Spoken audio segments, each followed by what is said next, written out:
Господа მამისათა და ძისათა და ძმილისა სულისათა ამინ. წინა კვირას ვიდღესასწაულეთ სული წმინდის მოფენა. ჩვენი ეკლესიის დაბადების დღე. ყველას გილოცავთ ამ დღესასწაულს მოგვიანებით. და ამასთან ერთად მინდა წაგიკითხოთ შეგონებანი წმინდა მამათა, კერძოდ ღირსი მამის იუსტინე სერბის ეკლესიის შესახებ. ნუ განეშორები ეკლესიას, რადგან არავინა მასზე ძლიერი. ეკლესია შენი იმედია, შენი ნავსაყუდელის ეკლესია. იგი ზეცაზე მაღალი და დედამიწაზე განიერია. არასდროს ფერდება და მარად ყვავის. არაფერი ეკლესიაზე ძლიერი, ვინც მასთან ბრძოლას გადაწყვეტს, აუცილებლად დამარცხდება, რადგან ეს იგივეა ომი გამოუცხადო თვით ზეცას და ებრძოლო ღმერთს. ეკლესიაში მარტონი არა ვართ, მასში არიან წინასწარმეტყველნი, მოციქულნი, წმინდანები, მაგრამ ყველაზე მნიშვნელოვანი ისაა, რომ იქ განუშორებელად იმყოფება თვით მეუფე ჩვენი, გვალი იესო ქრისტე. ისე არაფერი გვიხალისებს ცხოვრებას, როგორც ეკლესიაში ყოფნით შეძენილი სიხარული. იქაა ნუგეში სასოწარკვეთილთათვის, ლხენა დამწუხრებულთათვის, შვება ტანჯულთათვის, განსვენება დაქანცულთათვის. ეკლესიაში საღმრთო წვეულებაზე გვეპატიჟება უფალი.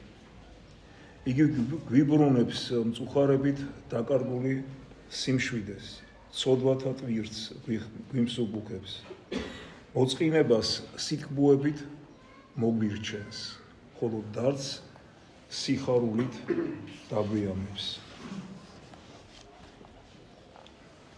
რა დაემართება ადამიანს, რომელიც გემიდან გადავარდა და მისი გადარჩენისათვის გადაგდებულ სამაშველო რგოლს არ ჩაეჭიდა. რასაკვირველია, იგი ზღვის უსტულში გაუჩინარდება. ასე მოუვათ იმ ქრისტიანებს, რომლებიც ზეციდან ჩამოშვებულ სამაშველო რგოლს, ანუ წმინდა წერილზე, ეკლესიაში აღსრულებულ საიდუმლოებსა და მათ შორის უპირატეს უფლისისსა და ხორცზე უარს რომ იტყვიან. სწორედ აქ ვლინდება ადამიანის კეთილგონიერი არჩევანი. განაწყოს გონება სულიერისაკენ, შევიდეს ღმრთის ტაძარში, რომელმაც შემდგომში მთელი კოსმოსი უნდა მოიცვას. გახდეს იმის თანაზიარი, რასაც მასში აქებენ, უგალობენ, განადიდებენ, ღმრთის მადლის შემწეობით აღორძინდეს ამაღლებული ცხოვრებისათვის. დასანანია, რომ თანამედროვე ქრისტიანებში მსგავსი არაფერი შეინიშნება. ჩვენ რატომღაც ვიწყებთ ქრისტიანობაში, ეკლესიაში, რომ დორწმინვასა და ჩიულს რომ გვიმძიმს იქ-ყოფნა. არასასიამოვნოდ გრძნობთ თავს. ხშირად არც კი ვიცით რა ვაკეთოთ. წუხილისაგან გონებას ვკარგავთ. ერთი სული გვაქვს მალე მორჩეს მსახურება და ისევ ჩვენი ულევის საქმეების რუტინას დაუბრუნდეთ. ეკლესიაში ყველაფერი ხარობს, ყველაფერი ბრწყინავს. ჩვენ კი გაბრძოლებას არ გვსურს, რომ სულიერი სიბინძურე მოვიშურო და ზეციურ სიხარულს შეუერთდეთ. ღმრთის მსახურებისადმი საყოველთაო, როგორც სასულიეროთა, ისე საეროთა გაცივება ერთ-ერთი ნიშანია აპოსტასიისა. ეს უგრძნობელობა ლოცვისა და ღვთისმსახურებისადმი ურწმუნოებასა და ქრისტიანობისადმი გულცივობას ბადებს. არადა ერთხელ მაინც რომ განგვეცადა ის, რაც ტაძარში აღესრულება, ამ გრძნობას არასდროს დავივიწყებდით. უტკბილეს არს უფალი, უფრო ის თაფლისა და გოლეულისა. ჩვენი ეკლესიის მისია ხალხის სული ქრისტიანული სათნოებებისაგან მოგსოვოს. ესა სულის ხსნა ამას სოფლისაგან, ყველა მისი სულის წარწყმედელი კანიბალური უღმერთო მოძრაობებისა და ორგანიზაციებისაგან. თანამედროვე ცივილიზაციის კულტურულ ათეიზმსა და პოლიტიზირებულ კანიბალიზმს აუცილებლად უნდა დაუპირისპიროთ ქრისტესშემოსილი პიროვნებები, რომლებიც კრავის სიმშვიდით ძლევენ მგლუვრებებს და მტრედის უმანკოებით იხსნიან ხალხის სულს კულტურული და პოლიტიკური სიმკრალისაგან. კულტურულ მოღვაწეობას ხალხის სახელით, გახსნილი და დასახიჩრებული ევროპელი ადამიანის სახელით, ათეიზმის სახელით, ცივილიზაციის სახელით, ანტიქრისტეს სახელით უნდა დაუპირისპიროთ ქრისტეს სახელით მოღვაწეობა. ამიტომ ჩვენი ეკლესიის უმთავრესი მოვალეობა ქრისტესშემოსილ მოღვაწეთა შექმნა. ეკლესიის თანამედროვეობის კანონი უნდა გახდეს ქრისტესშემოსილი მოღვაწეებისაკენ, წმინდა მამებისაკენ სწრაფვა, წმინდა მამათა მოღვაწეობის მიბაძვა. დღეს მხოლოდ ამ მართლმადიდებლურ ღვაწლს ძალუძს, რომ ყოველი სული წმინდანად აქციოს, მხოლოდ მათ შეუძლიათ აკურთხოს და განწმინდოს ჩვენიერი სული. რამე თუ ღმერთკაცობრივი მიზანი მარადიულია და უცვალებელი, მისი მიღწევის საშუალებებიც მარადიული და უცვალებელნი არიან. რამე თუ იესო ქრისტე გუშინდა დღეს და იქით ავადიარს უკუნისამდე. ხო მოусმინოთ წმინდა მღვდელმთავარს იოანე ოქროპირს. საყვარელნო, ეკლესია მიწიერიცაა, სადაც მხოლოდ ლოცვა და ქადაგება უნდა ისმოდეს. ახლა კი იგი სავაჭრო სახლზე უკეთესი არაფრით არის, რადგან აქ მორთულ მოკაზმული ქალები იყრიან თავს უგუნურთა სასტუნებლად. თუ ვინმეს რაიმე ამბის მოყოლა სურს, ეკლესიის გარდა სხვა ადგილი ვერ უპოვია. მამანს ვაჭრობა განუზრახავს და ისიც ეკლესიაში მოდის. დავა სამხედრო სასამართლო თუ საექიმო საქმეებზე მსჯელობა, ეს ყველაფერი ეკლესიაში ხდება. სულ მუდამ წუხვარ ამის შემკური და ვფიქრობ, ვპოვებ კი ეკლესიაში ვინმე კეთილის მოქმედს მეთქი, მაგრამ მხოლოდ თქვენ გხედავთ, ვინ სალაპარაკოთ, ანუ საცოდველად და სატანჯველად მოდიხართ ეკლესიაში და არაცოდვების მოსანანიებლად. ერთადერთი, რასაც შეუძლია სოფლიო ხრწნილებასა და დაშლას წინააღმდეგს, არის რწმენა და ეკლესია, როგორც საშუალება კონტაქტის შესაძლებლობა სასრულის უსასრულოსთან, დროებითის მარადიულთან, სიმწირის მარადიული ღვთაებრივი ენერგიის სისავსესთან. მაგრამ აქაც დანაკარგებსა და გაუწყობასა და ქრობას ვხედავთ. ეკლესია მარადიულია, მადლის სიმწირეს რატომ გრძნობს მსოფლიო? სულიერ ცხოვრებაში ბინდი წვება, ის ღამეს უკუნეთად აქცევს. ადამიანები ეკლესიაში შეწევნას ეძიებენ, მაგრამ ცოტანი თუ პოულობენ მას. ასე რა ხდება?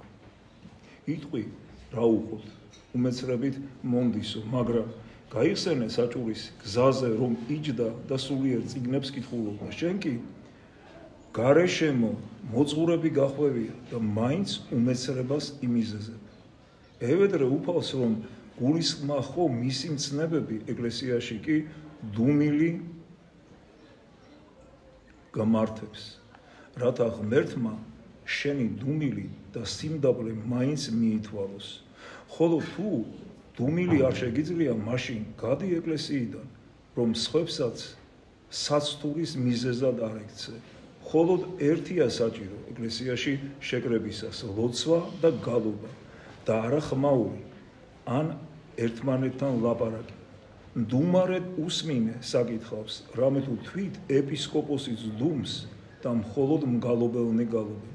მაშ რისთვის დაგიგდია ჭეშმარიტება და აჩრდილსა და სიზმარს გამოდევნები ხარ. გლოცავ და გევედრებით საყვარელო, ეშმაკის საქმედაგან განთავისუფლდით. თავი დააღწიეთ მის მახეს, ანგარების ნაცვლად მოწყალება შეიყვარეთ, სიძულვილის ნაცვლად ძმათ მოყვარება, რათა ახლანდელი და საუკუნო სიკეთეები დაიმკვიდროთ. ქრისტე იესოს მიერ ისა ჩვენისა, რომლისაა დიდება და სიმტკიცე, თანა მამი და სული წმინდით ურთაც და მარადის და უკუნითი უკუნისამდე. ამინ. ღმერთმა დაგლოცოთ და გაგურთოთ. არქიმანდრიტი რაფაელი ეკლესიის შესახებ.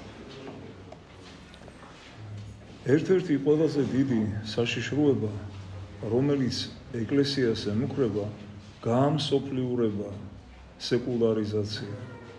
გაამსოფლიურება ამახინჯებს ღმრთის მეტყველებას, ანაცვლებს მას ფილოსოფიით. ის აუფასურებს მოძღვრის ფუნქციას, გამოძღვრისას ეყრდნობა რა ფსიქოლოგიას. კეთილმსახურებასა და მართლმადიდებლურ ზნეობას ცვლის მორალიზმით. გაამსოფლიურება რყმის ეკლესიოლოგიას, ანაცვლებს მას სოციოლოგიით, უკანონოდ აფართოებს ეკლესიის საზღვრებს და მასში არა მარტო სხვა ქრისტიანულ კონფესიებს მოიაზრებს, არამედ არაქრისტიანულ რელიგიებსაც. ასეთი ეკლესია და ღმრთის მეტყველება მოსწონთ თანამედროვე ამა სოფლის მოტროფიალე ჰუმანისტებს. ის მორწმუნე ერისათვის სამღვდელო დასის და ღვთისმეტყველთათვისაც საშიშროებას წარმოადგენს, რადგან შესაძლებელია იქცნენ გათანამედროვებული ადამიანებისათვის მისაღებნი. ჰუმანისტებს მოსწონთ იმის მოსმენა, თითქოს მონოთეისტური რელიგიები ერთსა და იმავე ღმერთს სცემენ თაყვანს, რომ ყველა სარწმუნოებაშია შესაძლებელი გამოხსნა და ცხოვრება, რომ ყველა რელიგია ეხმარება ადამიანს შემეცნებაში.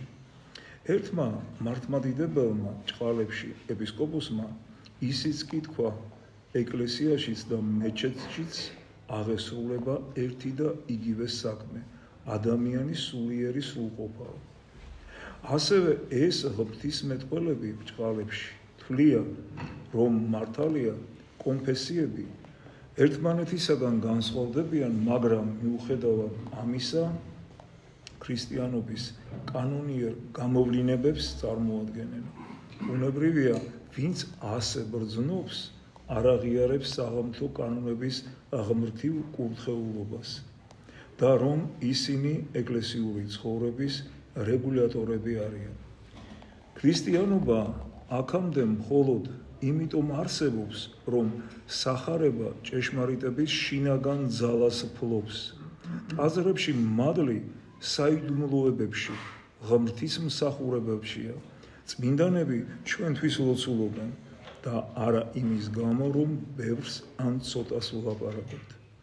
მართლმადიდებლებს ეუბნებიან, იქადაგეთ, იღვთისმეტყველეთ, ხალხში გადითო, მაგრამ იშვიათად თუ ესმის ვინმეს, რომ ამისათვის უპირველეს ყოვლისა საჭიროა თავად გავხდეთ ზიარნი სული წმინდისა, სხვაგვარად როგორც ცარიელი ხელით მათხოვართან, ადამიანებთან ცარიელი სულით მივალთ. ძალიან წუხარ, რომ მამათა კანონები უულებელს ყოფილია და მათი უზენაესობა ეკლესიიდან განდევნილი. მეშინია ამ უწესობის თანდათანობითი წარმატებით ეკლესიის საქმეები სრულ არეულობამდე არ მივიდეს. ღმრთის ეკლესიებში ძველთაგანვე დამკვიდრებული ჩვეულების მიხედვით ეკლესიის მსახურად შეიწყარებდა მხოლოდ დიდი სიმკაცრით გამოცდილებს და გამოიკვლევდა მათ საქციელს, ხომ არ არიან ისინი ავის მთქმელნი მოყვასე ან ლოთები, ადვილად ხომ არ იწყებენ ჩხუბსა და შფოთს, ხომ ატარებენ კრძალვით სიჭაბუკეს, რათა შეძლონ აღასრულონ სიწმინდე, რომლის გარეშეც ვერავინ იხილავს უფალს. ჩემთვის რომ ეკითხათ თუ ვინ მიმაჩნია მართლმადიდებლობის ყველაზე საშინელო მტრად, მე რომელმაც ხანგრძლივი ცხოვრება გამვლე, ვიტყოდი, ყველაზე საშინელი მტერი იეზუიტიზმი სულია, რომელიც ერთი შეხედვით შეუმჩნეველი სნეულების მსგავსად ეკლესიის სხეულს აძაბუნებს. Რა თქმა უნდა, იმ ხალხზე ვლაპარაკობ, რომლებიც ეკლესიას ეკუთვნიან და მისი სახელით გამოდიან. თავად ეკლესია, როგორც მადლის მატარებელი და სუფთა იდეა, როგორც ის სულიერი სტიქია, სადაც საუკუნო ცხოვრება აღმშენებლობს მარადიულ წმინდა ადგილს და უცვლელ ჭეშმარიტებას წარმოადგენს. იეზუიტიზმში ჭეშმარიტება მოჩვენებითი სარგებლობით არის შეცვლილი, სადაც მიზანი, როგორც უნდა იყოს ის, სასუფეველი თუ მიწიერი კეთილდღეობა ნებისმიერი საშუალებით მიიღწევა. უпростоრად მიზანი არ მიიღწევა, მაგრამ მისით საშუალებებს ამართლებენ. იეზუიტიზმი ფარული ურწმუნოება, არ დაჯერება იმისა, რომ ღმერთი ყოვლადძლიერია და ცრუპენტელას დახმარება არ სჭირდება. ასევე იმისაც, რომ ღმერთი ჭეშმარიტებაა და ყოველგვარი სიცრუე ადამიანს მისგან აუცხუებს. ჭეშმარიტების დაკარგვით ადამიანი სულიწმინდის მადლს კარგავს, სიცრუეს ეჩვევა და თვლის, რომ მის გარეშე ცხოვრება და მოქმედება შესაძლებელია. მე მინდა დავამატო ამას